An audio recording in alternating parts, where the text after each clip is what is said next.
யோசேப்பை போத்திபாரின் மனைவி பாவம் செய்ய வற்புறுத்திய போது யோசேப்பு சொல்லுகிறான், இத்தனை பெரிய பொல்லாங்குக்கு உடன்பட்டு தேவனுக்கு விரோதமாய் பாவம் செய்வது எப்படி? யோசேப்பு பாவத்தை பொல்லாததா மிகவும் கொடியதாக யோசேப்பு பார்த்தான். பாவத்தை பொல்லாததா பயங்கர கொடியதாகத்தான் பார்க்கிற பார்வை நமக்கு வேண்டும். உலகத்திற்கு அந்த அறிவு கிடையாது.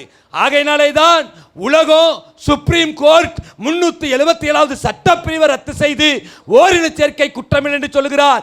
அதைத் தொடர்ந்து கள்ளக்காதலும் குற்றமில்லை என்று சொல்கிறார்கள். உலகம் பாவத்தை சாதாரணமானதாகத்தான் பார்க்கும். ஆனால் தேவ மக்களோ சபையோ பாவத்தை பொல்லாததாக கொடியதாக பார்க்கக்கூடிய சிந்தை நமக்கு வேண்டும். பாவம் என்பது சாதாரணமானது கிடையாது. இங்கே நாம் செய்கிற அநித்திய பாவ சந்தோஷம் நம்மை நித்திய நரகத்திற்கு கொண்டு செல்லும். சரீரத்திலே நாம் செய்கிற பாவம் நம்முடைய ஆத்மாவை நித்திய நரகத்திற்கு கொண்டு செல்லுகிற வல்லமையுடையது. யாராவது பாவத்தை சாதாரணமா பார்த்தீங்கன்னா தயவு செய்து இன்றைக்கே மனம் திரும்புங்க. பாவம் சாதாரணமானது கிடையாது. பாவம் பொல்லாதது, கொடியது.